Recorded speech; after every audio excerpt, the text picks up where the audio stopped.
Rotate के लिए बोल रहा है।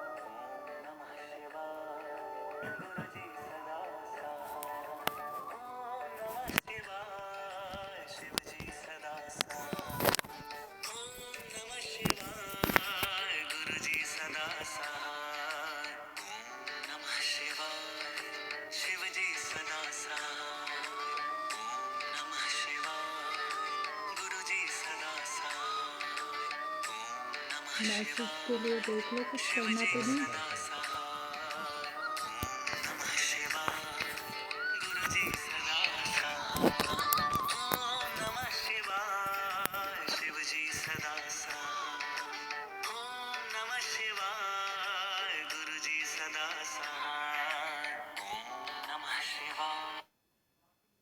हम्म,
इससे चेक करके बताइए मेरी वॉइस आ रही है तो। बंद हो जाएगा अभी नहीं, 2 मिनट बाद।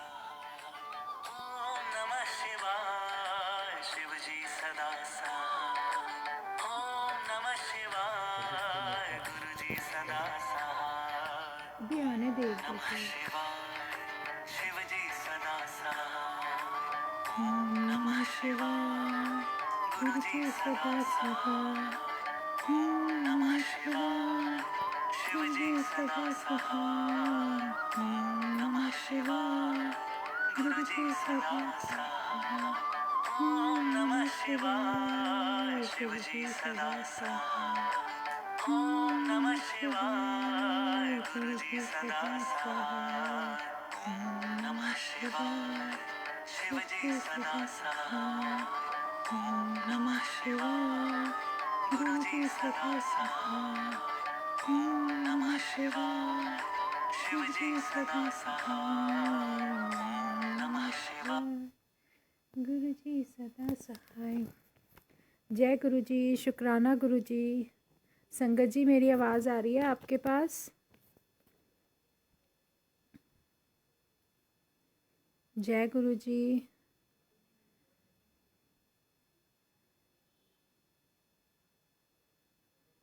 मेरी वॉइस आ रही है आपको? जय गुरु जी। ठीक है, तो अब टाइम हो चुका है, गुरु जी भी आ चुके हैं, तो हमें अपना सत्संग आज का शुरू करना है। सबसे पहले मेरे को एक चीज़ आप लोगों से सबसे शेयर करनी है, लेकिन उससे पहले happy new year all of you. जितनी भी संगत है गुरु जी की प्यारी प्यारी संगत, सबको हैप्पी न्यू ईयर। दूसरा, अभी रिसेंटली अपने हैप्पी न्यू ईयर का जो फंक्शन था गुरु जी के साथ मनाया, और हमने सेलिब्रेशन की कल 1 तारीख को, और 4 से 6 का सत्संग था हमारा गुरुजी के पास, गुरुजी के साथ। तो बहुत अच्छी डेकोरेशन और मुझे सेवा बहुत अच्छी मिली कि मुझे गुरुजी की गद्दी लगानी थी, मुझे उनका दरबार सजाना था। एक और संगत थी, उनके साथ अलका आंटी के साथ और मेरा, हम दोनों का था, और बहुत अच्छा लगा। लेकिन इसमें बड़ा सत्संग ये है कि कल मुझे जब ये सेवा थी और मेरा मन था करने का, बहुत मन था करने का कि भाई मैं करूँ करूँ करूँ, लेकिन क्या हुआ कि सुबह सुबह इतना मतलब पेन हो गया ना मेरे को साइड में, बैक में, कि मतलब ना तो मेरे से आगे मैं झुक पा रही थी, ना पीछे, ना कुछ, मतलब इतना पेन सडनली बढ़ता चला गया। मैं कहा गुरुजी ज़रूर आज आप मेरा टेस्ट ले रहे हो कि देखता हूँ कैसे कर रही है। कह रही है मैं करूँगी करूँगी, देखती हूँ। मतलब एक एग्ज़ाम टाइप हो जाता है ना, तो उस टाइप की चीज़ें फिर स्टार्ट हो जाती है। फिर दिमाग में चलता है यार कैसे करूँगी, मुझे जाना भी है और मुझे सब कुछ करना भी है। फिर भी नाम लेके लेकिन मैंने मेडिसिन नहीं ली। मैं कहा गुरुजी सब कुछ आपके हाथ में है, आपको आपने सेवा दी है, आप ही मेरे साथ जा रहे हो और आपको ही सब कुछ करवाना है, तो सब कुछ आपके हाथ में है। और यकीन मानोगे पेन बहुत था, लेकिन उस टाइम मैं सब कुछ भूल गई और मैंने किया भी। और जब मैंने लंगर प्रसाद खाया ना, उसके बाद मेरे को अपने आप धीरे धीरे धीरे धीरे आज मैं बिल्कुल ठीक हो गई। मतलब विदाउट मेडिसिन उनकी ब्लेसिंग्स इतनी प्यारी हैं, जैसे मिलती जाती है मिलती जाती है, तो बस अच्छा अच्छा अच्छा सब कुछ अच्छा होने लगता है।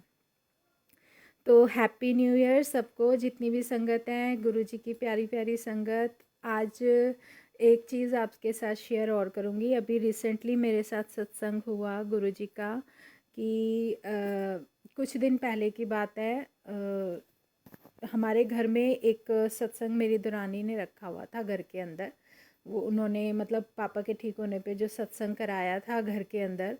तो उसमें क्या हुआ कि मेरे को नहीं पता था। मैं उससे एक हफ़्ता पहले से सोच रही थी कि यार मेरे को ये वाली ड्रेस वेयर करनी है, ये वाला सूट वेयर करना है। लेकिन उसका ब्लैक कलर था और वो कुर्ती ऐसी थी कि 2 शेडिंग में थी और उसके साथ मैचिंग का स्टॉल नहीं था। सारे कलर हैं बट वो उसकी मैचिंग का नहीं था। तो मैं सोची थी क्या करूँ क्या करूँ। एक दिन अचानक से 3 दिन पहले की बात है, मैं अपने घर मम्मी से मिलने जाती हूँ और सडनली भाभी मेरे पास एक शॉल लेके आ जाती है। कहती है कि दीदी मैं आपके लिए गिफ्ट लेकर आई हूँ। मैं हिमाचल गई थी तो वहाँ से लेकर आई हूँ। तो मतलब शुक्राना गुरुजी कि मैं हैरान हूँ कि वो शॉल जब मैंने अपनी कुर्ती के साथ लगाई तो बिल्कुल मैचिंग। मतलब गुरुजी ने पहले ही सत्संग की तैयारी करा दी थी और मेरे को बोल भी रहे थे, मैसेज भी कर रहे थे कि चल सत्संग की तैयारी कर, सत्संग आने वाला है। फिर उसमें मतलब छोड़ना नहीं है कोई भी सत्संग, जो भी तेरे पास आ रहा है तुझे सारे ब्लेसिंग्स लेने हैं और तुझे सारे सत्संग अटेंड करने हैं। तो न्यू ईयर से पहले वो सत्संग हुआ। उसके बाद उस सत्संग के बाद था तो हमारे घर में ही लेकिन उसके नेक्स्ट डे मॉर्निंग में जब मैं पूजा करने लगी हूँ मंदिर में, मैंने दिया वगैरह जगाया तो उस टाइम मेरी नज़र पड़ी स्वरूप साफ करते वक्त मेरे गुरुजी का जो ये पीछे स्वरूप रखा हुआ है।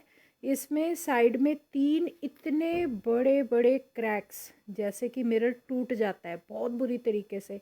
हल्का सा टच किया, टच करते ही वो कांच नीचे, मतलब इतना इतने बड़े बड़े। मैंने कहा ये क्या हुआ है, ये कांच टूट कैसे गया। ना तो हटाया हमने, ना मैं कहीं उठा के इधर उधर रखा है, क्योंकि ऐसा हो ही नहीं सकता। या तो गिरा हो स्वरूप नीचे, ऐसा कुछ कुछ भी नहीं। लेकिन इतने बड़े बड़े 3 1 2 3 लेयर्स में ऐसे गिरा। तो उसके बाद फिर मैंने संगत से कुछ को बताया तो वो कहने लगे कि एक आंटी ने बताया मेरे को कि ये जो कांच टूटा है ना, ये कांच नहीं टूटा, ये तुम्हारे ऊपर का एक बहुत बड़ा कष्ट हटा दिया जो तुम्हें पता भी नहीं है कि कौन सा कष्ट कैसा होता है, जो कैसे निकल के जा जाता है। लेकिन हाँ संगत जी, एक बात बताती हूँ कि अगर आप गुरु जी को मानते हो तो सिर्फ मानना नहीं है, उन्हें पहचानना है। जैसे कि सब आप मानो कि एक कलयुग का टाइम है, दुनिया सब इधर उधर भागती है, यार इतनी दूर जा रहे हैं हम दर्शन करने के लिए, हम वहाँ शायद हमें वहाँ भगवान हमारी सुन ले, शायद वहाँ हमारी भगवान सुन ले। इधर उधर हम दौड़ लगाते रहते हैं। जब मौका मिलता है, कुछ प्रॉब्लम्स आ गई, चलो भागो, चलो मत्था टेक के आते, कुछ ब्लेसिंग्स मिलेगी। ज़्यादातर मैंने ऐसा देखा है।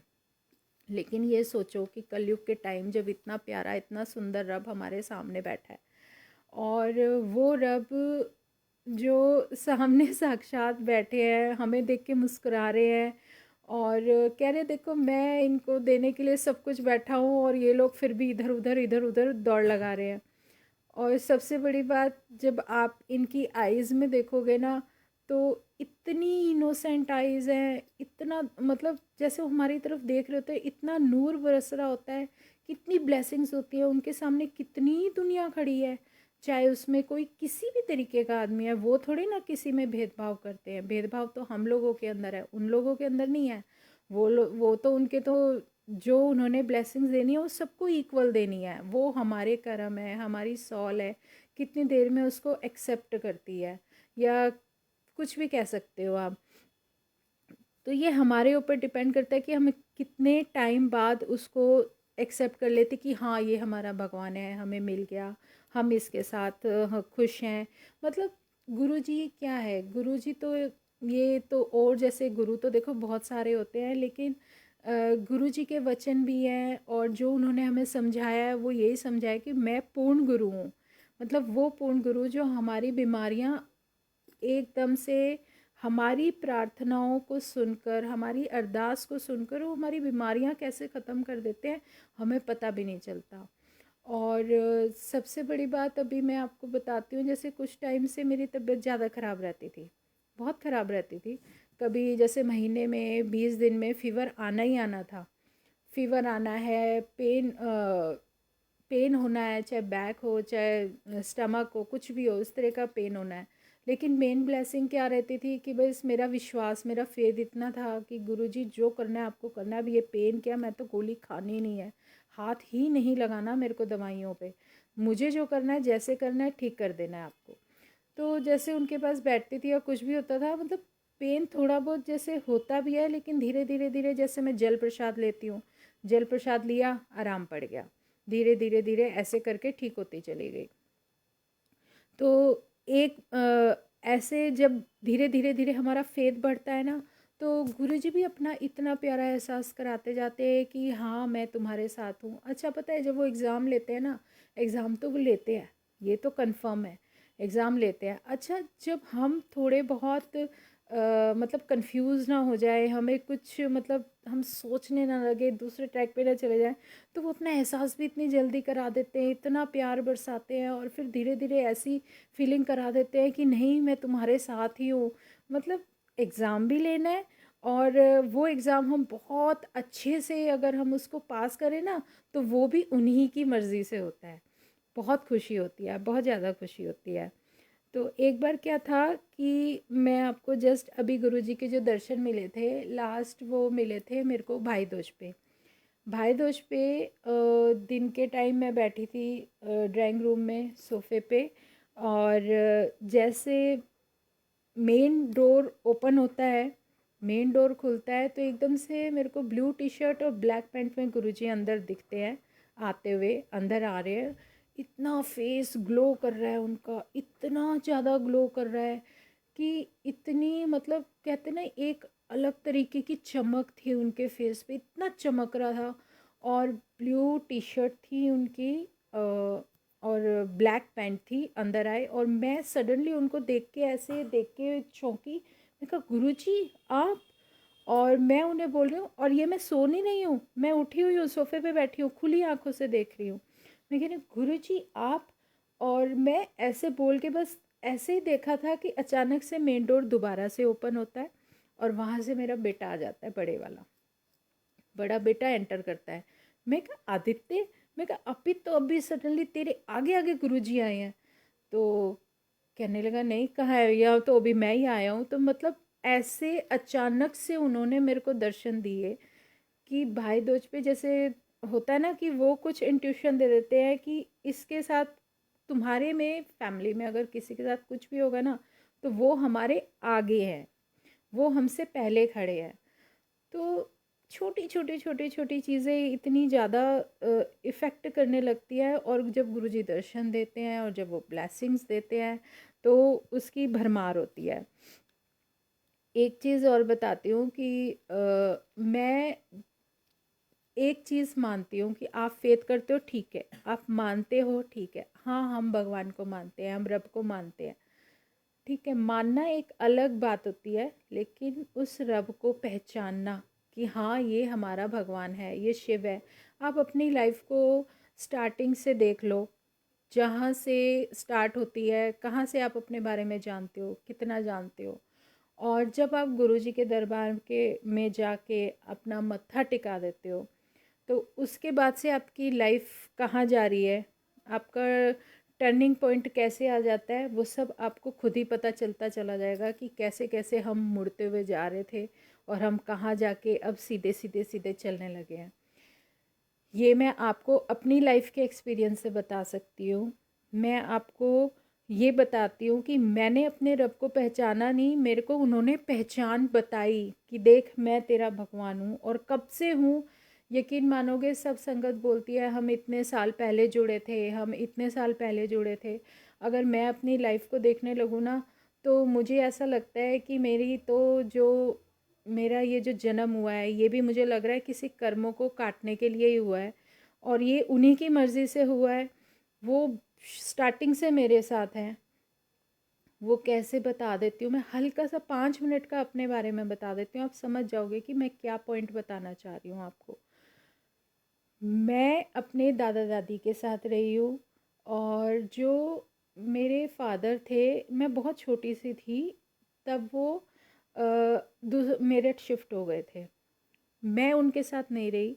मेरी मम्मी खुद बताती है कि तू छोटी सी, मतलब ये लगा लो 8-9 महीने का जब बच्चा थोड़ा सा क्राउलिंग करना स्टार्ट करता है, तब से ही मैं उन्हीं के पास जाके रहना पसंद करती थी, मम्मी के साथ नहीं।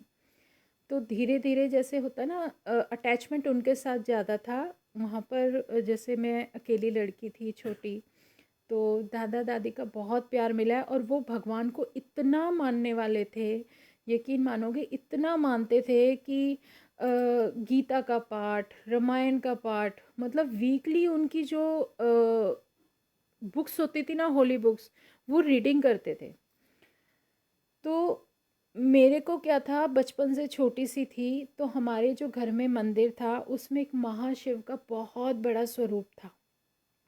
वहाँ पे कृष्ण भगवान भी थे, और मेन जो थे महाशिव थे, जिनका बहुत बड़ा स्वरूप था। वो उसमें वो ऐसे ही मतलब बैठे हुए हैं, और आधी आइज़ जैसे ये मेरे मेरे पास जो स्वरूप आया ना, ऐसी आइज़ ही है उस स्वरूप में भी थी, जो कि मैं छोटी सी थी और देखती हुई आ रही थी। मेरे को क्या करती थी मेरी दादी जी, मैं जब कुछ भी बोलती थी ना कि मेरे को ये चीज़ चाहिए, तो कहते जा जाके अपने शिव से मांग ले, क्योंकि वो मेरे महाशिव को बहुत पूजा करते थे, बहुत मानते थे शुरू से। तो उन्होंने ऐसी हैबिट डाल दी कि मेरी आदत थी कि मेरे को कुछ भी चाहिए होता था ना, मैं महाशिव के स्वरूप के सामने जाके खड़ी हो जाती थी और उनसे बात करती थी, और अपने दिल की बात उनसे करती थी। मेरी ऐसी हैबिट होती चली गई। जैसे अब मुझे सुनने में आता है कि गुरुजी कहते हैं कि आप मेरे स्वरूप से बात किया करो। वो तो मैं जब से मैं कह रही हूँ, मैंने जब से होश संभाला है ना, तब से मैं यही काम करती आ रही थी, और शुरू से शिव के पीछे दीवानी थी, शुरू से, स्टार्टिंग से, जब से। और क्या होता था कि भगवान शिव का पूजा, मंडे की पूजा, सब कुछ। और 16 सोमवार व्रत, कोई ऐसा नहीं होगा कि कौन सा फास्ट हम नहीं करते, मतलब मंडे का कोई फास्ट छोड़ना ही नहीं है, कोई फास्ट नहीं छोड़ना। तो वो फास्ट छोड़ती थी। एक मेरे को बड़ा अजीब लगता था, क्योंकि मैं छोटी सी थी, छोटे से लेके थोड़ा सा 10-11 साल तक भी लगा लो, तब तक की एज भी मुझे काफ़ी याद है कि जब मैं सोती थी तो रात को सिर्फ स्नेक्स दिखते थे। स्नेक्स कह लो कि इतना डरती थी, इतना डरती थी, पूरी रात सोती नहीं थी स्नेक्स की वजह से। स्नेक्स ऐसे दिखते थे जैसे कि पूरा रूम भरा हुआ है, और मैं चलने की भी जगह नहीं है, ऐसी जगह ढूंढती थी। इतने स्नेक्स होते थे, इतने ज़्यादा। उन स्नेक्स में मतलब डेली का रूटीन था, रात को मैं नहीं सोती थी डर की वजह से। और उसके बाद जो स्नेक्स कभी ग्रे कलर के हो जाते हैं, कभी आप ये लगा लो कि ब्लैक हो गए, कभी कुछ हो गए, यहाँ तक कि जो विंडो की जो कर्टन्स होते थे ना, वो भी मुझे ऐसे लगता था स्नेक्स ऐसे क्राउलिंग कर रहे हैं और वो मेरे पास आएंगे, मतलब मुझे कुछ करेंगे। तो ये सब मैं जैसे बताती थी, तो दादी माँ कहती थी नहीं तू, वो कहते थे कि नहीं तू ना भगवान शिव से बोला कर अपने, वो कुछ नहीं होने देंगे तेरे को। तो वो शुरू से एक जो प्रोटेक्शन की जो फेद था ना, वो शुरू से मेरा महाशिव के ऊपर था।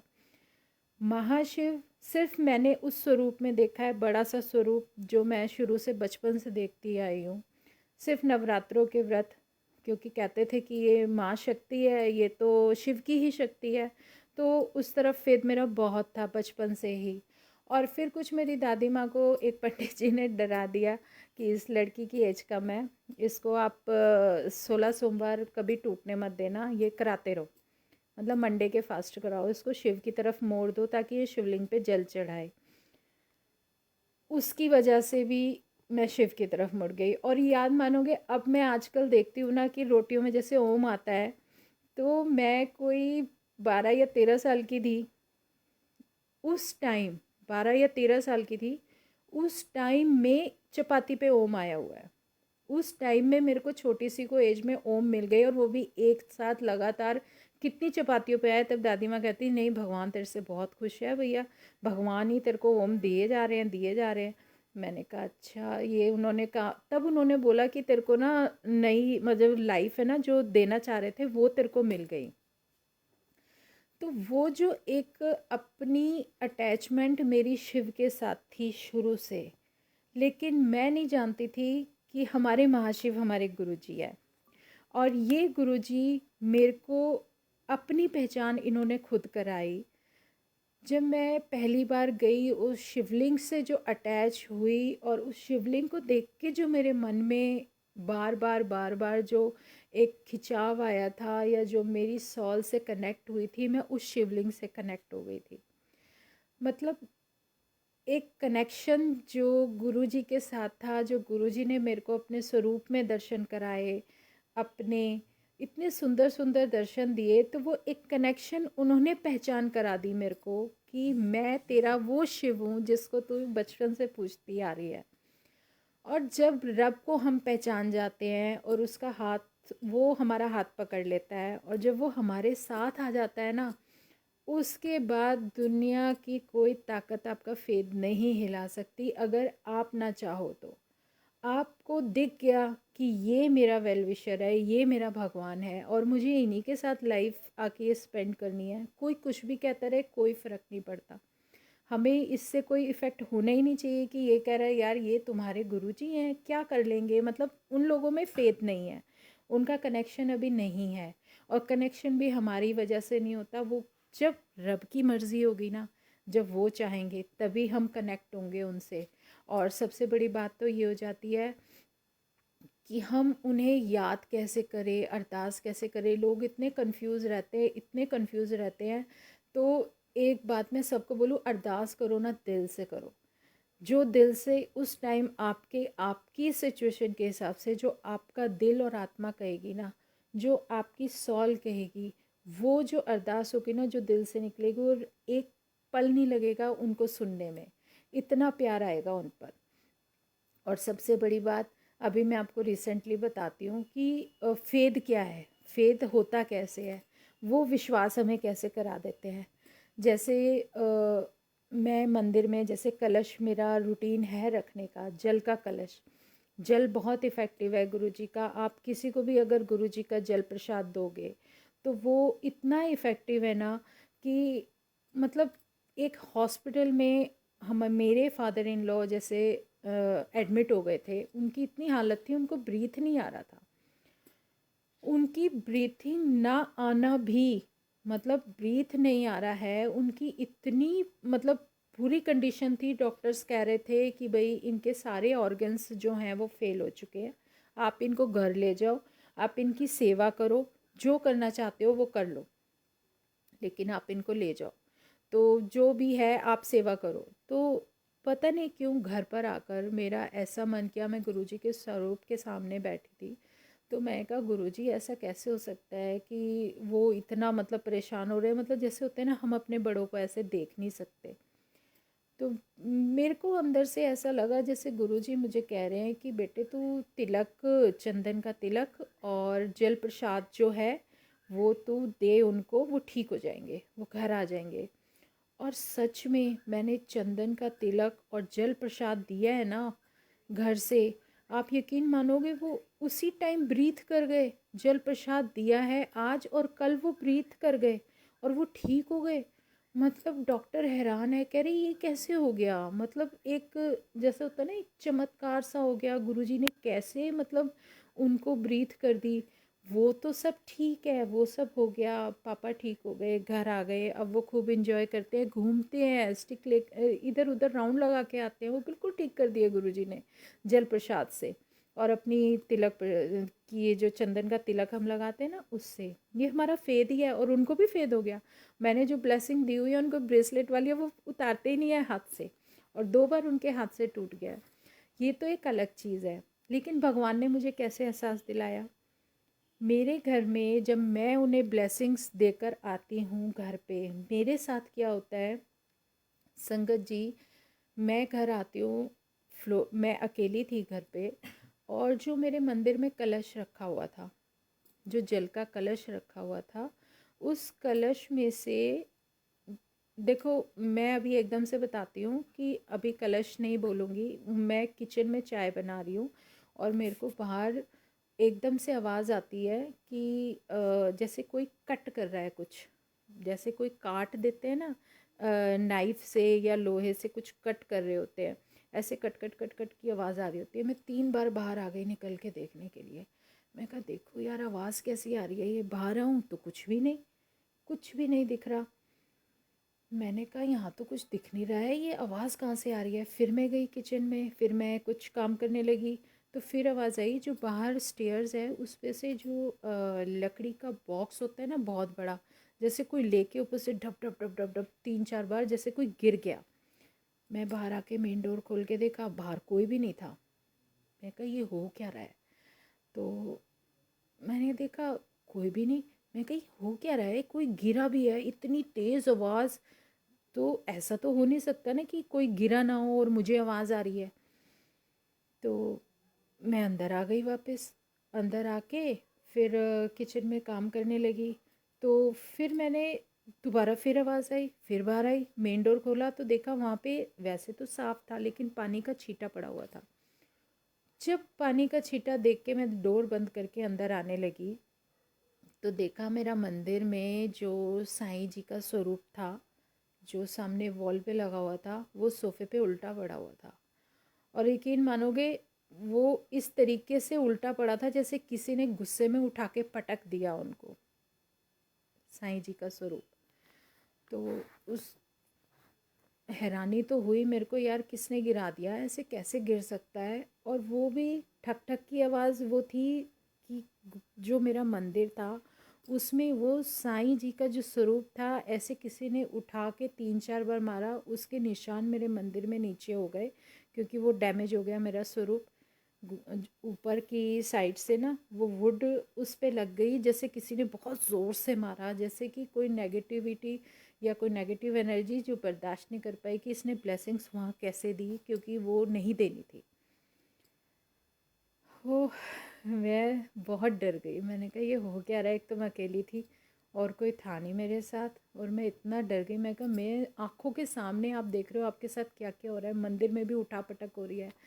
जो मैंने गुरुजी की गद्दी रखी हुई थी, उसके जो साइड में मोर के पंख थे वो भी जल गए दोनों। और गद्दी ऐसे जैसे मोर के पंख नोच देते हैं ना, वो साईं जी का स्वरूप ऐसे फेंका हुआ है। और फिर अगले दिन जब मैं जल प्रसाद के लिए जल रिफ़िल करने लगी, तो जो मेरा तांबे का कलश था, इमेजिन नया था वो आप ये नहीं कह सकते कि उसमें कुछ प्रॉब्लम है, वो तांबे का कलश था जो गद्दी के पास रखा जाता है। उस तांबे के कलश को इतना पोर्शन साइड से पूरा काट दिया।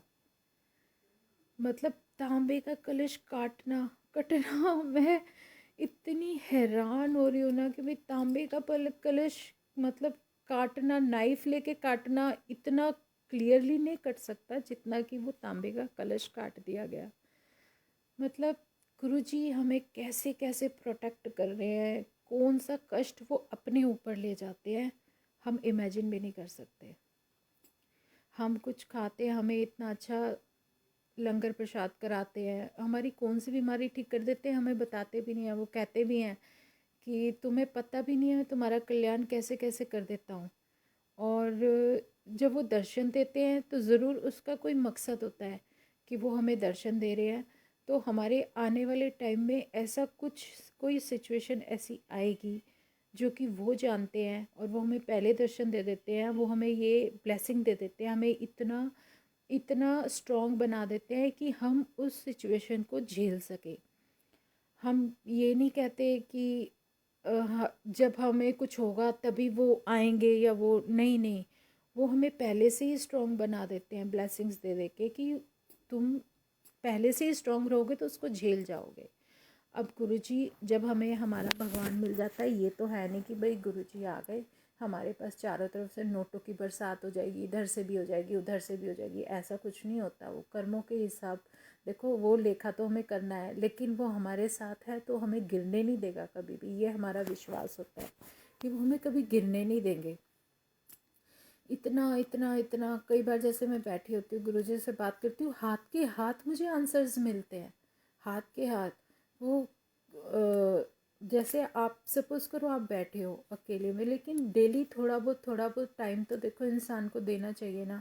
लेकिन गुरुजी के जो जल प्रसाद में और चंदन तिलक में ताकत है ना, और जो आप स्वरूप से बात करते हो, मैं कह रही हूँ आप स्वरूप नहीं भी होगा तब भी बात करोगे ना, तब भी वो सुनते हैं। ज़रूरी नहीं कि आपके पास है या नहीं है, लेकिन अगर आपके पास स्वरूप है तो मैं सबसे रिक्वेस्ट करूँगी कि आप जल प्रसाद ज़रूर बनाओ।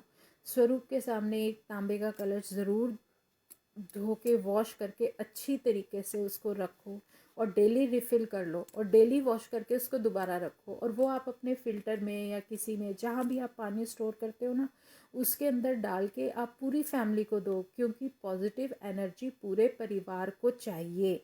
और जो नेगेटिव एनर्जी होगी ना, वो कोशिश करेगी कि वो आप उससे दूर रहो।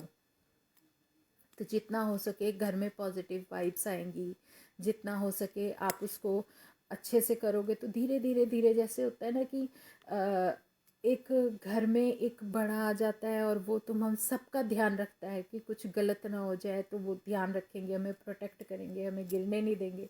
तो इतनी अच्छी अच्छी वाइब्स आएंगी कि आप खुद हैरान रह जाओगे कि मतलब हमारे घर में काफ़ी चेंज हो चुका है। और जो जर्नी हमारी चल रही होती है ना, धीरे धीरे धीरे धीरे धीरे धीरे, वो सब हमारी बिल्कुल एक फ्लो में चलने लगती है। और वो सच में बताते हैं कि देखो अब बताओ, अब कि पहले तुम कहाँ थे और अब कहाँ हो। तो सच में संगत जी, जब आप गुरुजी से जुड़ जाते हो ना, तो उसके बाद ये ज़रूर सोचा करो कि जहाँ हम पहले थे गुरुजी के साथ में, जहाँ हम पहले थे, लेकिन जब हम गुरुजी से जुड़ जाते हैं तो उसके बाद हम कहाँ से कहाँ पहुँच जाते हैं, कुछ बता भी नहीं सकते। तो कुछ सत्संग होते हैं कि एक तो मैं रिसेंटली बताती हूँ कि जैसे इंट्यूशन कैसे देते हैं, वो कैसे बताते हैं कि मैं हूँ, अपना एहसास कैसे कराते हैं। जैसे मेरा बड़ा बेटा है, वो बालकनी में खड़ा काफ़ी देर से बात कर रहा था, आधे पौने घंटे से बात कर रहा था। तो मैं आई, मैंने कहा यार आदि कि बेटे इतनी देर हो गई, अब छोड़ दे तू फ़ोन, बहुत देर हो गई, इतनी देर लॉन्ग टाइम तक बात नहीं करते। तो उसने नहीं सुना, करता रहा करता रहा। फिर मैं थक के अंदर आ गई, सामने स्वरूप था गुरुजी का। मैं गुरुजी को कहने लगी, मैं कहा गुरुजी देख लो कितनी देर हो गई इसको फ़ोन पे बात करते हुए, इतनी देर कोई बात करता है। तो विदिन 2 मिनट्स, 2 मिनट ही होंगे मुझे खड़े हुए, मैं उससे बात करके किचन में चली गई, और पीछे से आए, पीछे से बेटा आ गया 2 मिनट के अंदर। मैं कहा क्या हुआ? कह रहा आपने मुझे मारा क्यों था पीछे से? मैंने कहा मैंने कब मारा? कहने लगा नहीं, मुझे शोल्डर पे इतनी तेज़ से मतलब आपने मारा है। मैंने कहा नहीं मैंने नहीं मारा। मैं कहा मैं तो तेरी शिकायत लगा रही थी गुरुजी को कि गुरुजी देख लो कितनी देर से खड़ा, अंदर ही नहीं आ रहा। मैंने कहा उन्होंने ही तेरे को मारा, उन्हें कि चल अंदर, वो बुला रही है तेरे को। ऐसी छोटी छोटी वो बातें हो जाती है ना, तो बड़ा अच्छा लगता है। अच्छा, एक एक चीज़ और होती है, जैसे एक अभी रिसेंटली हमारे यहाँ एक खाटू श्याम का जो कीर्तन होता है ना, खाटू श्याम का कीर्तन वो हुआ। तो खाटू श्याम के कीर्तन में क्या हुआ कि मैं दर्शन करने के लिए गई थी। वैसे मैं ये कीर्तन वगैरह कभी अटेंड नहीं करती, लेकिन हमारे घर का फंक्शन था तो इसलिए मैंने अटेंड किया। तो मैं गई वहाँ पे, तो मैं खाटू श्याम से मतलब मन ही मन बात कर रही थी।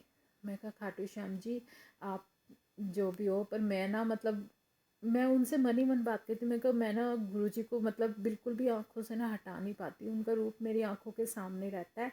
तो आप मेरी बात का ना बुरा मत मानना कि अगर मेरे से थोड़ी बहुत भी कुछ वो हो जाए तो माफ़ कर देना, ऐसे करके बात कर रही थी। तो जब वो वहाँ पे मैं कहा गुरुजी प्लीज़ आप भी आ जाओ ना, कुछ थोड़ा बहुत तो फील कराओ कि आप यहीं हो, मतलब हमारे साथ हो।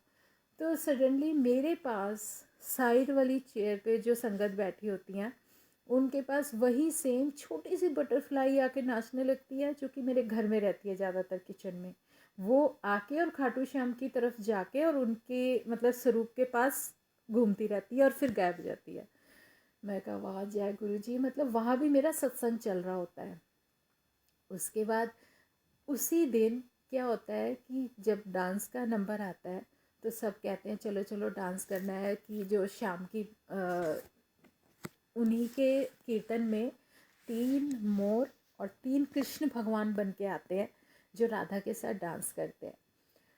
मैं बिल्कुल पीछे वाली रो में बैठ रही थी, मेरे आगे इतनी सारी संगत थी, मेरे को मतलब मन तो कर रहा था डांस करना है, पर मन में ये चल रहा था, मैं कहा गुरुजी मेरे कृष्ण जी तो आप हो, आप आओगे कृष्ण के रूप में, मेरे को बोलोगे तभी मैं डांस करूँगी। तो वहाँ पे जो 3 कृष्ण डांस कर रहे होते हैं ना, उसमें जो बीच में सबसे बड़े कृष्ण होते हैं, मेरे मन में उन्हीं को तरह चढ़ा था, अगर कृष्ण जी मुझे उठाने के लिए आए तभी आऊँगी, नहीं तो नहीं आऊँगी। वो संगत को उठा रहे थे डांस करने के लिए, लेकिन जहाँ मैं बैठी थी ना, संगीत जी इमेजिन करोगे उन्होंने किसी को ने सीधा हाथ पकड़ के इतनी तेज़ खींचा ना अपनी तरफ कि आओ मतलब हाजिरी लगाओ, और किसी को भी नहीं बोला, और मुझे सीधा पकड़ के मतलब मैं थॉट कर रही हूँ, मैं सोच रही हूँ, खाटू श्याम जी से बोल रही हूँ, गुरु जी को याद कर रही हूँ, और वो एकदम से आए और कृष्ण भगवान मतलब जो रूप था उनका उठा के एकदम से हाथ मतलब खींचा और वहाँ डांस करने लगे। मतलब क्या गुरुजी, क्या आप कमाल करते हो। और उसके बाद वो करने के बाद पूरा टाइम मेरे साथ भी देते हैं, ये नहीं कि मेरे को उठाया वहाँ रहे और वो चले गए, नहीं, पूरा जब तक उनकी जो हमारी जो वो सॉन्ग चल रही थी कृष्ण भगवान की राधा के साथ, वो पूरा टाइम मेरे साथ रहे। मतलब ऐसे करके कब टाइम वो खाटू श्याम का कीर्तन में और कब मैंने अरदास लगाई और कब हमने खूब जम के मस्ती की, तो गुरुजी ने वो कीर्तन भी बड़ा अच्छा कराया। बैक टू बैक मतलब गुरुजी ने 3-4 सत्संग करा दिए, फिर आज सत्संग की सेवा दे दी, फिर मतलब न्यू ईयर हमारा बहुत अच्छा मना रहे हैं सब संगत के साथ। और फिर एक शुक्राना गुरुजी का करना है, आप लोगों को बताना है कि देखो जो गुरुजी की जो ब्लेसिंग्स होती है ना, आप उनको ना हल्के में मत लिया करो। गुरुजी की ब्लेसिंग्स हमारे लिए कवच का काम करती है। ठीक है, मंत्र जाप हमारे लिए बिल्कुल जीवन दान है, जैसे होता है ना, जैसे हमें एक तरीके से जो हमारी सांसें हैं ना वो हमें देता है। मंत्र जाप जितना करोगे उतना अच्छा मतलब आपको फील रहेगा, उतना अच्छा आपको लगेगा। मंत्र जाप करो, और जो हमारे पास जो ब्लेसिंग्स आती है गुरु जी के स्वरूप के साथ, चाहे वो आप अपना ब्रेसलेट समझ लो, चाहे वो आप पेंडेंट समझ लो, चाहे आपको गले में डालने के लिए मिल रहा है, माला मिल रही है या कुछ भी मिल रहा है, तो उसको ना हल्के में मत लेना, वो भी आपके लिए बहुत इम्पॉर्टेंट होती है। वो गुरुजी की ब्लेसिंग है, एटलीस्ट उसके ऊपर गुरुजी का स्वरूप है, ये वही तो स्वरूप है, छोटा है तो क्या हुआ, गुरुजी का स्वरूप तो है ना। और गुरुजी का स्वरूप जब होता है, जब आप स्वरूप के सामने बैठ के बातें करते हो तो कितनी करते हो, मतलब कितना इम्पोर्टेंट है हमारे लिए। एक छोटा सा आपको सत्संग बताती हूँ अपनी ब्लेसिंग से रिलेटेड।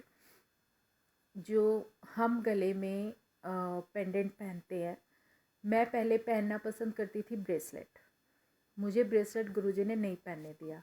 मैंने 1 2 3 4 4 5 बार पहना, हर बार टूट गया, तो उन्होंने नहीं पहनने दिया। मेरे पास जो पहली ब्लेसिंग आई, बिल्कुल छोटा सा हार्ट शेप में पेंडेंट गणेश चतुर्थी के दिन किसी संगत ने मुझे मेरी शॉप पे गिफ्ट कर दिया। ठीक है, शॉप पर गिफ्ट कर दिया। तो वो पेंडेंट मैंने अपने डाला हुआ था, और एक मेरे घर में सत्संग हुआ था उसका था वो डाला हुआ था। तो वो 2 मिला के मैं वो अपने गले में डालती थी। तो मैं सोचती थी कि इसको कैसे पहनूँ कैसे पहनूँ। तो मतलब आप ये लगा लो कि गुरुजी ने मुझे मेरी आइज़ के सामने रेड धागा दिखा दिया। उन्होंने ये इंट्यूशन दे दी कि तुझे रेड धागे में ही पहनना है। कि मैं जैसे होता है ना कि हम कुछ करने के लिए पूछते हैं गुरुजी से, तो वो हमारे थ्रू ऐसे मतलब एक ऑर्डर कर देते हैं कि हमें ये करना है। मतलब ऑर्डर करते हैं कि हमें ये मालूम होता है कि हम ये कर रहे हैं, मतलब वो ऐसे करवा देते हैं, बिल्कुल आंखों के सामने दिखा दे कि मुझे ये रेड, मुझे ये पता है अंदर से कि मुझे रेड धागे के अंदर पहनना है पेंडेंट। तो वो मैंने ब्लेसिंग डाली, वो डाली हुई थी। एक दिन ड्रीम में डर गई, अर्ली मॉर्निंग हमेशा की तरह। सिमरन तो देखो गुरुजी कराते हैं, हमेशा कराते हैं, जैसे कभी भी। और अब कुछ टाइम से मैं जपजी साहिब का पाठ भी करा रहे हैं मेरे को। जब मैं सुबह उठती हूँ, चाहे वो 3 बजे हो, 3:30 हो, 4 हो, जो जपजी साहिब की जो लास्ट की लाइनें हैं वो चल रही होती है। मतलब वो पाठ वो मुझे करा देते हैं कि मॉर्निंग में कि तुझे अमृत वेले में जपजी साहिब का पाठ कराना है। मतलब मेरी सॉल को वो कर रहे हैं, मतलब प्योर कर रहे हैं, अपनी तरीके से सिमरन करा रहे हैं। तो इस टाइम जो है जपजी साहिब का पाठ चल रहा है। और सही में मैं मॉर्निंग में उठ के उसके बाद फिर मैं करती भी हूँ, और मैं सबको संगत को शेयर भी करती हूँ। और जपजी साहिब का पाठ इतना अच्छा है, इतना अच्छा है संगत जी। कोई भी कष्ट हो ना आप लोगों को, आप 40 डेज तक कॉन्टिन्यूसली कर लोगे ना बिना उसमें, तब भी आपकी वो प्रॉब्लम सॉल्व आउट हो जाएगी। बहुत पावर्स है, और इतनी नाम की कमाई इतनी मिलती है ना उसमें। वो नाम की कमाई होती है अपने रब का नाम लेने की, उस कमाई के आगे सब बेकार है। और सॉल के साथ आपके ना यही जाएगा। तो मैं आपको बता रही थी पेंडेंट के बारे में। तो जो मैंने डाला ना, जो यकीन मानोगे डरी भी थी ड्रीम में, 1-2 बार कुछ अजीब सा दिखा भी ड्रीम में। पूरे आपको बाद में कभी फुर्सत से पूरे बारी बारी से बताऊंगी जो ड्रीम्स दिखे। उन ड्रीम्स में जब मैं डर गई थी, तो एक दिन ध्यान गया कि जो मेरा एक स्वरूप था, पेंडेंट स्वरूप, उसमें 3 फिंगर्स के जैसे होते हैं ना, जैसे कोई ऐसे करके नोच देता है कुछ नुकीली चीज़ों से, ऐसे करके पूरा ऊपर से नीचे तक पूरा डैमेज किया हुआ था। और हैरानी की बात थी कि एक पेंडेंट पे डैमेज था और एक सही था बिल्कुल। एक पे जो डैमेज था उसमें था, और आधा ब्लैक हो गया। मतलब जो ड्रीम्स दिख रहे थे, और जो मेरी ब्लेसिंग थी पेंडेंट वाली, उस पे जो हुआ, मतलब उसने मेरा कोई कष्ट काटा, कुछ तो किया उन्होंने, तो तभी तो बच पाई। अब क्या होना था क्या नहीं, ये तो गुरुजी जाने। अब वो मुझे कैसे बचा रहे कैसे नहीं बचा रहे, ये उनकी मर्ज़ी। लेकिन कुछ चीज़ें ऐसी होती है ना, देखो संगत जी, जैसे मुझे अर्ली मॉर्निंग जैसे जपजी साहिब का पाठ हो रहा है, अमृत वेला भले ही आप 3 बजे ना करो, 4 बजे ना करो, 5 बजे ना करो, लेकिन जो भी आप पाठ करते हो ना, एक रूटीन बना लो। डेली आप करोगे ना, जो नाम की कमाई आपकी होती है ना, वो हमारी कहते हैं हमारी बाद हमारे बाद ये बॉडी तो चलो जानी है, सबकी जानी है। इसके बाद जो नाम की कमाई आपको मिलेगी ना, वो बहुत इम्पॉर्टेंट होती है। अमृत वेले में हमें यही सिखाते हैं। अगर आप सपोज़ करो आप नहीं उठ सकते सुबह जल्दी, मत उठो। जो भी टाइमिंग आपका है, आपके हिसाब से, आपके खुद के हिसाब से, उस हिसाब से भी अगर आप करते हो ना, तो जपजी सुखमनी साहिब का पाठ कहते हैं कि अगर आप शॉप पे रूटीन से लगाओगे, तो कभी नहीं हो सकता कि आपके वहाँ पे बरकत ना हो, आपके ऑफिस में बरकत ना हो, आपके कहीं भी बरकत ना हो। वो तो सुखमनी एक कहते हैं सुखों को देने वाली खान है। और ये जो शब्द होते हैं ना, ये सारे शब्द वही हैं जो घुमा फिरा के हमें एक एक दो दो चीज़ों में पूरा डिटेल में जो गुरुजी हमें समझाते हैं। और जपजी साहिब का पाठ वो थोड़ा सा शॉर्ट में करके एक शब्द की तरीके से शब्दावली बनाई हुई है जो गुरुजी सिमरन कराते हैं। उसे अगर आप 40 डेज़ तक रेगुलर कर लो, और अगर 40 डेज़ तक करने के बाद अगर अपने रूटीन में एक पूजा के अंदर कर लो, तो वो कुछ नहीं है, सिर्फ हमारे गुरुजी की वडियाई हम कर रहे हैं। हम कुछ नहीं कर रहे, हम सिर्फ उनका गुणगान कर रहे हैं, हम उनसे कुछ प्रेयर्स कर रहे हैं जो कि उस लैंग्वेज में है, लेकिन वो हमें हिंदी में भी मिल जाती है।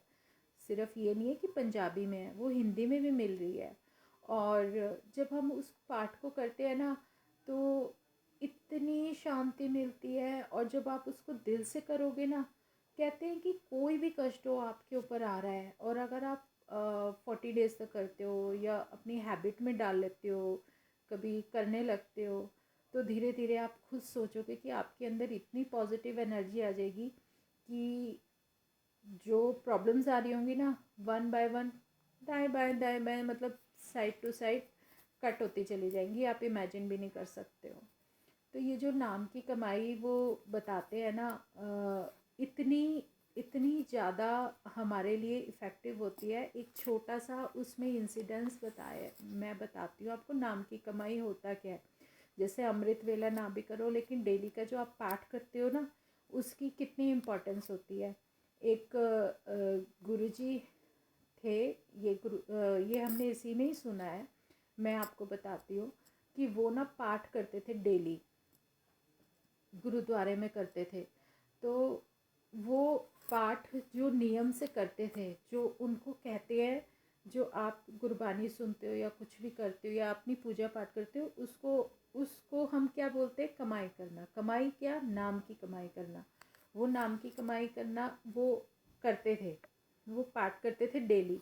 तो वो नाम की कमाई करने वाले तो धीरे धीरे धीरे काफ़ी टाइम हो गया, तो बहुत ज़्यादा उनके अंदर इतनी पॉजिटिविटी आ गई कि एक बार वो उन्होंने खुद बताया, अपना इंसिडेंट खुद बताया कि मैं अपने कज़न का पता लेने गया हॉस्पिटल में, और वो हॉस्पिटल में बड़ी तेज़ तेज़ चिल्ला रहा था।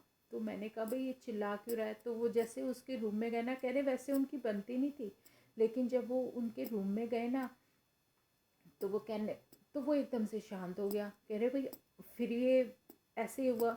फिर उसने जब ये वापस गए गुरुजी अंदर, तो उन्होंने बोला कि भाई क्या हुआ, तुम एकदम से चिल्लाने लगते हो फिर शांत। कह रहे आप यहाँ खड़े रहते हो ना, तो जो मुझे वो लेने आ रहे हैं ना दूध, वो रुक जाते हैं, और जब आप चले जाते हो तो फिर वापस आ जाते हैं मेरे पास। मुझे बचा लो, मुझे तो मतलब मुझे नहीं जाना अभी, मुझे अभी यहीं रहना है अभी। मेरा मतलब मेरा मुझे नहीं जाना, मुझे मरना नहीं है, क्योंकि वो यंग एज में थे, अभी कोई ज़्यादा एज नहीं थी। तो मतलब नाम की कमाई की इतनी इम्पोर्टेंस होती है कि फिर उन्होंने बोला कि इसके पास जो कहते ना सुखमनी साहिब का पाठ लगवाया कि उसके रूम में हॉस्पिटल में, कि कॉन्टिन्यूसली वो लगा दो, कि नाम का जाप लगा दो, कि एक ऐसी रेखा बन जाए जो एक कहते ना, एक जो तुम्हारा ओखा टाइम होता है ना, उस ओखे टाइम में अगर तुम्हारे चारों तरफ एक कवच बन जाए, तो उसके बाद एक टाइम होता है कि इस टाइम के बाद फिर वो नहीं कर सकते, नहीं लेके जा सकते। तो उनके चारों तरफ जो है वो जो पाठ का, जो नाम की कमाई का जो उन्होंने वो किया, पाठ लगवाया, सुखमनी साहिब का पाठ लगवाया, ये लगवाया। तो वो मेरे ख्याल से 15-20 दिन का टाइम बता रहे थे। उन्होंने कहा कि गुरुजी ने कहा कि भाई नहीं, अब इतना टाइम बहुत है, जब ये टाइम चला जाएगा तो ये इसको कुछ नहीं होगा। तो मतलब इस तरीके से करके वो बच गए। मतलब इतनी इम्पोर्टेंस कि जो हम डेली का, चाहे हम 5 मिनट निकाल के पूजा करते हैं, या फिर 10 मिनट लगाते हैं, क्या आप, मैं कह रही हूँ आइज़ भी बंद मत करो, लेकिन अगर आप इतना सा भी टाइम दे के उस रब को धन्यवाद कहो, शुक्राना कहो, शुक्राना करते करते करते आपकी कितनी सारी प्रॉब्लम्स दूर हो जाएंगी। ये आपको आपका टाइम बता देगा। आप एक बार करके और उस रास्ते पे चल के देखो। फिर जैसे जपजी साहिब का पाठ है या कुछ और है। अभी मैंने जस्ट कि मेरे को एक ड्रीम याद आ रहा है। एक बार अर्ली मॉर्निंग में जैसे सिमरन तो होता ही है, जो भी करते हैं, शिव, भगवान शिव, माँ पार्वती, और बीच में गणपति बप्पा बैठे हैं। जो मेरा शिव परिवार है पूरा, वो शिव परिवार मेरे मंदिर में है, और वो मुझे सुबह दिखता है। लेकिन वो जो शिव परिवार दिखता है, उसमें जो भगवान शिव होते हैं, वो बीच में से पूरे के पूरे आधे मतलब टूट के साइड पे गिर जाते हैं। तो लेकिन मुझे ये नहीं समझ आता कि गुरुजी कि ये मतलब क्यों गुरुजी आपने ऐसे मतलब भगवान शिव टूटते हुए दिखने, कौन सा कष्ट उन्होंने काटा है उस ड्रीम के अंदर। मतलब जो हम देखते हैं वो कहते हैं सच होता है, और गुरुजी के सपना कोई अपनी मर्ज़ी से नहीं ले सकता। वो सपना नहीं होता, वो सच होता है। और जब वो हमें दिखते हैं ना, तो वो हमें ब्लेसिंग देने के लिए दिखते हैं कि हमें इतना स्ट्रांग बना दे कि हमें हमारे ऊपर आने वाले टाइम में कुछ ऐसा कष्ट आने वाला है तो हम उसको झेल जाए। कोई भी प्रॉब्लम आने वाली होती है, वो पहले ही उनकी ब्लेसिंग मिल जाती है, उससे उनके दर्शन मिल जाते हैं। तो मतलब वो हमें ये बता देते हैं, कभी जोत में दर्शन देते हैं तो फिर वो हमें ये बता देते हैं कि मैं तुम्हारे साथ ही हूँ, मैं तुमसे अलग नहीं हूँ, बस तुम्हारे मानने के ऊपर है कि तुम मुझे कितनी जल्दी पहचान लेते हो। अब एक बात बताओ, एक दिव्य शक्ति है जिसको हम पता नहीं कब से पूजते आ रहे हैं, प्रेयर करते आ रहे हैं, और उसके बाद फिर हमें पता चल जाता है कि इसका फेस ये है। मतलब ये वो शक्ति है जिसके लिए हम कुछ भी कर सकते हैं। मतलब दुनिया तो पता नहीं कितना दान पुण्य करती है, दान पुण्य करती है। पता है संगत जी, दान पुण्य करोगे ना तो थोड़ा बहुत फल मिलता है, पुण्य मिलता है सिर्फ। लेकिन कहते हैं जो कर्मास का जो हमारा पाथ होता है ना, जो अगर सपोज़ करो कि आप सोच रहे हो कि हम दान पुण्य करेंगे ना तो मरने के बाद भी हमें बड़ा फ़ायदा होगा, कुछ नहीं होगा फ़ायदा। फ़ायदा होगा नाम की कमाई से। जितना आप सिमरन करोगे ना उसका फ़ायदा होगा, जितने आप सत्संग अटेंड करोगे ना उसका फ़ायदा होगा। एक छोटा सा इंसिडेंट बता देती हूँ कि एक मैंने सत्संग में ही सुना था कि सत्संग कितना इम्पोर्टेंट है हमारी लाइफ के लिए। कि एक जो सत्संग करते हैं सब लोग मिलके, वो जहाँ भी सत्संग करने जाते थे ना, तो वहाँ पे वो लेडी आती थी एक, और जो मुझे समझ में आया था उस टाइम, जो उन्होंने हमें एक छोटा सा इंसिडेंट बताया था कि वो जहाँ पे भी वो आती थी ना, तो चुपचाप बैठ के लंगर सुन के आंख बंद करके किसी से बात नहीं करना, और लंगर प्रसाद खाना और चले जाना। तो एक बार उन्होंने पूछा संगत जी से कि भाई आप ऐसे बिल्कुल कुछ नहीं बोलते हो, लेकिन जहाँ भी सत्संग होता है वहाँ पे ज़रूर जाते हो, क्या चक्कर है ये। तो वो कहने लगी कि तब उन्होंने बताया कि भाई मैं तो ना जैसे मर जाते हैं ना, वहाँ से उठ के आई हूँ, मतलब वहाँ से बच के आई हूँ, और वो भी बची हूँ किस लिए, सिर्फ 5 मिनट के सत्संग की वजह से। उन्होंने फिर अपनी डिटेल में बताया कि मरने के बाद कैसे उनको लेके जा रहे थे, और सामने कैसी एक नदी बह रही थी, और उस बहुत गंदी थी, कि मैं वो बोल रहे थे कि भाई मैं पार कैसे करूं, लेकिन वो कहने लगे जैसे मर्जी जाओ, यहाँ से पार करके आपको आगे निकलना है सफ़र में आफ्टर डेथ। कह रही मैं तो बहुत दान पुण्य करती थी, मैं कैसे मतलब ऐसे मेरे साथ ऐसा कैसे हो सकता है। तो कहने लगी उससे कोई फ़र्क नहीं पड़ता, लेकिन फिर भी एक वाइट कलर की ड्रेस में कोई उसकी हेल्प के लिए आता है, और उसको वो नाव में वो जो है रिवर क्रॉस करा देते हैं। तो वो कहते हैं ये सब मेरे दान पुण्य की यही फल होगा। कहने लगे नहीं, ये उस 5-10 मिनट का सत्संग जो तुमने सुना था ना, उसका फल मिल रहा है कि तुम्हें इतनी हेल्प मिल गई, बाकी अब आगे आप झेलो। लेकिन फिर भी उनका टाइम नहीं था तो वो वापस आ गए हैं। और फिर वो उनको जैसे कहते हैं ना कि एक इंट्यूशन हो गया, अकल आ गई, पता चल गया कि भाई दान पुण्य अपनी जगह है, लेकिन सत्संग सिमरन ये अलग जगह है। इसकी इम्पोर्टेंस पूरी लाइफ में आपके जो आफ्टर लाइफ जो आपके साथ रहेगी ना, वो सिर्फ यही रहेगी। वो क्या है, आपका भगवान का नाम लेना। नाम की कमाई होता क्या है, सिमरन करना। जो आप मॉर्निंग में सिमरन करते हो, चाहे आप 5 मिनट करते हो चाहे 10 मिनट करते हो, लेकिन जो हमारा मंत्र है ना, वो सबसे इम्पॉर्टेंट है। सबसे पहले गुरु जी का जो मंत्र है हमारा, उसके अगर आप गुरु जी के स्वरूप के दर्शन करते हो, और जो मंत्र जाप करते हो ना, चाहे वो 10 मिनट करो, 15 मिनट करो, 20 मिनट करो, वो मंत्र जाप बहुत ज़रूरी है। उस मंत्र जाप से आपका पूरा दिन इतनी पॉजिटिव एनर्जी के साथ निकलेगा, इतनी पॉजिटिव एनर्जी के साथ निकलेगा कि आप पूरा दिन चार्ज रहोगे। जैसे हम बैटरी से चार्ज हो जाते हैं ना, तो फ़ोन चार्ज कर देते हैं, उस तरीके से। लेकिन ये जो मंत्र जाप है ना, ये आपको बहुत चीज़ों से बचाता है। और गुरुजी तो हमारे हैं ही इतने प्यारे, इतने प्यार से देखते रहते हैं और समझाते रहते हैं कि हमें करना क्या है, क्या करना है। लेकिन आप जो सुबह उठ के सबसे पहले अपने गुरुजी के दर्शन करोगे, उनके स्वरूप के दर्शन करोगे, तो आधा दिन क्या, पूरा तो दिन ही बस ऐसे ही बन जाता है। और वो उनकी स्माइल देख के हमारे फेस पे स्माइल आ जाती है। फिर उनकी आईज़ में देखो आप, इतने प्यारे, इतने इनोसेंट, जैसे छोटा सा मासूम सा कोई बच्चा देख रहे हो, ऐसे करके देख रहे होते इतना इनोसेंटली। और फिर अगर आप उनकी बात नहीं सुनोगे तो फिर कितना अपने आप को अजीब सा लगेगा, यार इतना प्यारा भगवान बैठा है और हम इन्हीं को इग्नोर कर रहे हैं।